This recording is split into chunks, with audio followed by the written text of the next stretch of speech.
Hi. So I want to talk about the books that I read in March. I read six books, all women-centric, women-oriented, women-written books because it was the month of Women's Day, and all were quite heavy and intriguing, and quite some of them quite difficult to get through. So let's talk about them. So I read three paperbacks and listened to three audiobooks. We'll talk about the audiobooks. So the first audiobook I listened to is Convenience Store Woman by Sayaka Murata.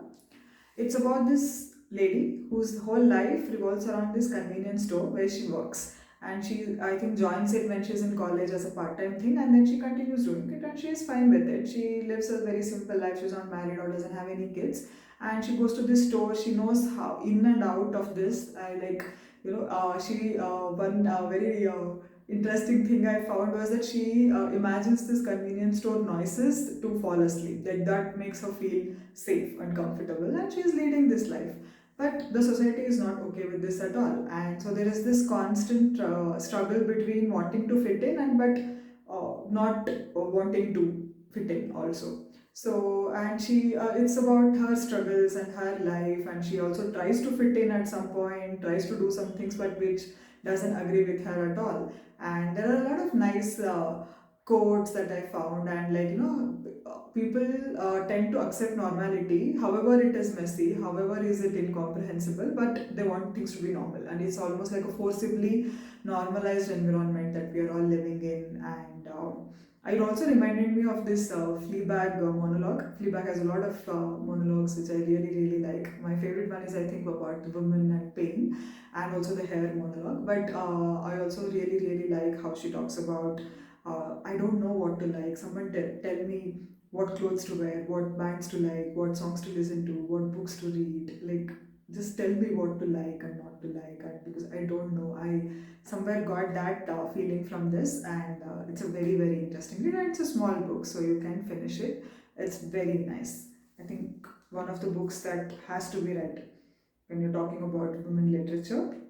And the next audiobook I listened to is by one of my favorite authors, Sophie Kinsella's What Does It Feel Like? So it's supposed to be a fictionalized memoir. It's about her life. So if you don't know, Sophie Kinsella has written this whole series of Shopaholic series. Confessions of a Shopaholic is also made into a movie. It has, I think, for the both the first and the second books. I love her. She's one of my favorite rom-com chicklet authors because all of her books have they're very funny, they're very relatable, they have a lot of juicy elements, but also there is this touch of a depth, and also like things all end up happy at the end. So she writes very well, and I really love her Shopaholic series. I go back to them, even her standalone novels, Remember Me, 20s Girl, and Domestic Goddess, all of them are very, very nice. I keep going back to them whenever I need a break from something and I want to just feel good. And so this is about her story, and she was recently diagnosed with glioblastoma, and how she talks about it in a very, very different way. It's not the usual narrative. She talks about from diagnosis to the treatment, all of it in a very almost a third person perspective, and like her memory struggles and her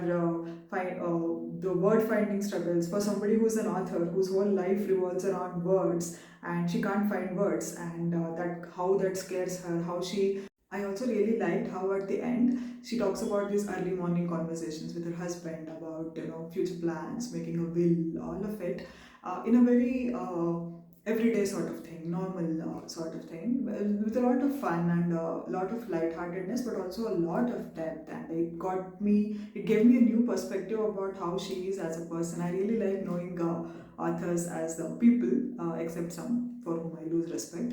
But most of them I really like getting to know, and this gave me a whole new perspective of who she is as a person. So it's a very, very nice book, very short one, you can finish it very fast. Okay, so the next audiobook I listened to was a big, big one. It's called Invitation to a Banquet by Fuchsia Dunlop. It's about a Chinese food story. So she talks about, so she basically learned she studied in China and she studied Chinese food there, and she talks about how it has evolved over the years, the COVID time, how it got a lot of backlash, and there are how different types of cuisines are there, how many different types are there, and how culture evolves with it. And very nicely written, very nicely explained. The way she talks about food, it almost makes you feel like it's something else. She compares broccoli to mermaid's hair, and it's very nice. It can seem like a lot for somebody who's not very that much interested in food, but it is still a nice listen, because she talks about a lot of anecdotes and personal experiences. And I really liked how, I think at one point she talks about ingredients like you play to their strengths, but you also accommodate their flaws. I thought it can apply to people also. And so it's a nice listen, but it took a lot of my time because it's a very long read, but it was good. And so the paperbacks that I read. So I read three paperbacks. So the first one I read is Vegetarian by Han Kang. So it created a lot of buzz last year. It won a lot of awards and prizes, and it was on my list. I thought March is the perfect month to read it. It's very interesting. I thought I will not like it after the first 50 pages, but I did. Liked it a lot. I could see by the end of it why it won so many awards. I was also trying to diagnose her a lot, but it talks about human relationships, human conflicts, and your, again, finding an identity, trying to break out of that identity in a very beautiful, very abstract, very different way. And all of these characters, not just her or her husband or the sister's husband, these are the main characters in this, but I really liked the sister's perspective of it. And about also, it has touch of somewhere, it talks about mental illness and how people with mental illness are treated. And so it's a very good book. I don't want to reveal or spoil much because it's a very important book that has to be read, so please give it a read. Next, I read The Color Purple by Alice Walker.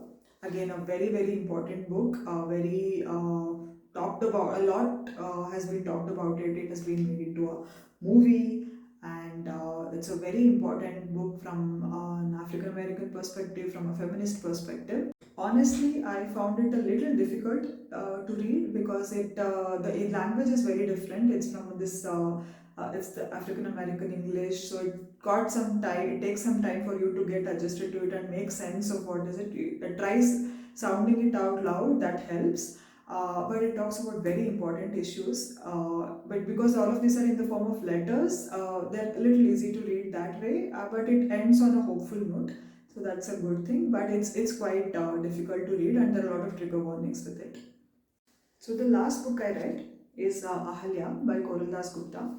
So this is a part of a series. She has written about these Mahasatis, Ahalya, Draupadi, Kunti, Tara and Mandodari. And this was my Indian author written book for the month. And it's interesting. I actually had no idea what are these books about. And I wanted to actually read Kunti because that is one character that has always intrigued me a lot. And Draupadi, I got a lot of perspective from the Palace of Illusions, a lovely book.